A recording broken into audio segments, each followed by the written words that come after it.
My idea of an ending for Super is not cool for cats. Hey guys, Masako X here. Now, Dragon Ball Super is showing no signs of ending because firstly, it's profitable, secondly, it's profitable, and thirdly, none of the actors are dead yet. Hang in there, Masako Nozawa, you wonderful woman. Also, let's make it clear that I do not want Super to end. I'm loving the fact that Dragon Ball is hot property again. And if Super can continue their upward improvement curve, then all the better for it. If recent story arc lengths are anything to go by, then we're looking to at least over 100 episodes of Dragon Ball Super. We got the Universe Survival arc coming up, which is looking to be at least 20 episodes, and then we could have another couple of arcs after that, or maybe even more than that. But Super will have to have an end. Odds are that in the upcoming arc, some universes are going to be destroyed by the Omni King, or we could have a power play by the Daishinkan, and he might try and usurp the Omni Kings and become the new king of everything. That would be a bit of an upset. Or maybe nothing will happen and all the consequential tension that's been built up throughout the entire arc will resolve in absolutely nothing. It's not been unheard of in Dragon Ball Super. It's happened once, it could happen again. So let's say that Universe 7 remains intact after proceedings. Where can you realistically go from there? You've experienced universal destruction, obliteration of alternate realities in the Goku Black arc, and you've become best bros with the man at the top. What do? Well, I personally believe that you can take all the action inward and really start to reflect on all the characters that you've introduced throughout the entire series. We can have some time to reflect and allow the key characters to have some soul searching going on if Super were to end. Or perhaps have a significant time skip that would then take Super past the end of Z, and explore the 5 years between the end of Z and the beginning of GT. Almost like what Naruto Shippuden did to Naruto, like Dragon Ball Super, Beyond the End, or something like that. So how would you choose to end this section of Super?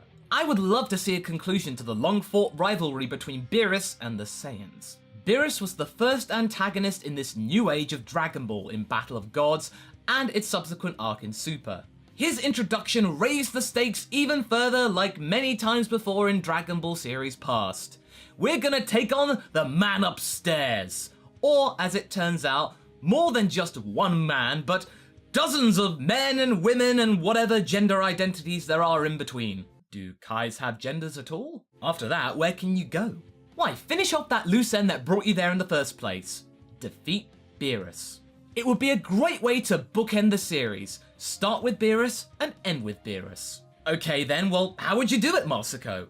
Well, remember all that chicanery with Planet Vegeta that I've mentioned in past discussions concerning Beerus? Well, all of that will come back to bite Beerus in the bum. There was a little tidbit in Resurrection F that got me thinking. In the English dub, which is as faithful to the Japanese production as possible, save for a few grammatical tweaks, Whis teases Beerus about playing with the idea of telling Vegeta about the true destruction of Planet Vegeta, and that Beerus authorized its destruction from the start.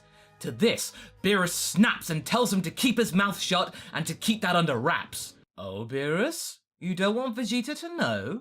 Why, you scared? Especially after the fact that Whis has been telling Goku and Vegeta, the two strongest beings in Universe 7, to work together for the entire movie and its Super arc? The two beings that can access God Ki and turn Super Saiyan Blue? The two beings that, when fused, could take down a merged god? Time limits notwithstanding? Do we need to change your kitty litter there? I thought Beerus was so strong that he wouldn't give a damn about Vegeta and Goku's power, but apparently he does. Planet Vegeta still figures in our story decades after its destruction. You probably should have left that planet alone, eh, Beerus? And given Beerus's precarious situation, Whis is pretty remorseless. Now, I imagine that Whis isn't particularly thrilled with having such a lazy god of destruction to attend to. It's much more fun training these two mortals. Oh, what fun. Oh, they're so weak, but they could get so strong. Oh, I'm having the time of my life. Especially if one of them could give Beerus a run for his money. He's been craving it for oh so long. Oh, let him have it, I say. If he gets killed or undermined in the process, no problem. Vegeta could take over the role of God of Destruction. Whis may be a flamboyant and whimsical character, but he doesn't really have a traditional conscience.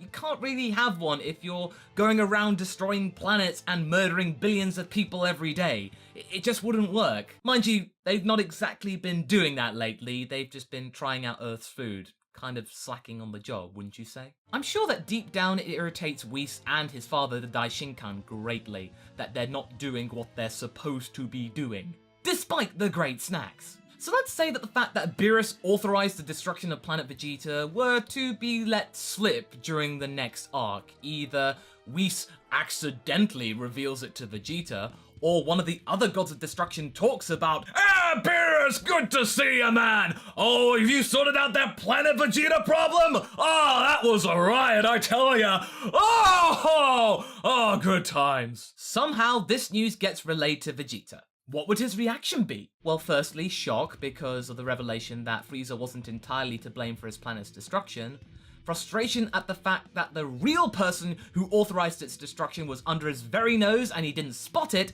and anger because that's what Vegeta's good at. Whis predicts this series of events in its entirety because he can read Goku and Vegeta like a book after the hours and weeks and months of training that he's had with them. He is a frightfully intelligent being. Vegeta would then confront Beerus and insist that they would have one last match to defend the Saiyan race once and for all. Beerus would reluctantly agree, not out of respect for Vegeta or Goku, but to ensure that his constant train of snacks is maintained. Vegeta would then regret his decision and internally panic about the upcoming fight. He wouldn't know what to do, but he wouldn't tell anyone else because pride and all that. Whis would then visit Vegeta either telepathically or in person to give him some insight to Beerus' character. Perhaps we can have a flashback to when Beerus and Whis first met and became the God of Destruction and his attendant. It would be a nice little interlude at the very least. After that, Whis would once again remind Vegeta to work together with Goku. Together, they could accomplish anything. And this is where it finally begins to click for Vegeta. They would fight for the fallen Saiyans. They would put their differences aside. Despite him being the prince of all Saiyans and he a low-class warrior, they are Saiyans through and through. They would then strike upon the idea of bringing Vegeta back in the form of Potara fusion, and then going to the Supreme Kai to ask for a set of Potara earrings. He would naturally give them a set because he trusts Goku and Vegeta completely. He is pretty naive like that despite his years. At last, the fight would begin. Vegeta would demand that Beerus fight at 100% power, and the god complies. Whis would then transport them to his pocket dimension so as reality isn't destroyed in the crossfire. Goku and Vegeta would then fight together, although not together if you know what I mean. They would be punching Beerus at roughly the same time, but not really fighting as one collective unit. They still wouldn't grasp the fact they have to work together to conquer Beerus. Beerus would have the upper hand before they actually fuse into Vegeta. You gotta have some dramatic tension here. Vegeta would appear and the tables would turn. We would have some really climactic battles, some elegant animation, some really interesting close-up sequences, and talking and banter like we have in Z before and in Super. It's something that we all cherish and relish, and all the other words that end in ish. Beerus would begin to struggle in all these ding-dong battles. It all culminates in Vegeta either using the final Kamehameha again, or whipping out Goku's ×10 Kaioken because they are one collective mind. He would then sort of know it. But as a result, the massive power drain would cause Vegeta to defuse and Goku and Vegeta would return to their normal bodies. Beerus at this point though would be riled something dreadful. He would be completely berserk. He would be completely devoid of reason. He's in sheer ecstasy. He's fighting at full power and having a true fight that he's been longing for eons. He's finally got it. He's not gonna back down. Any sentiment he's had for Goku and Vegeta is now gone. We are seeing the unbound god of destruction. It looks like the pair are done for, but then Goku shouts out, "Vegeta, we have to work together.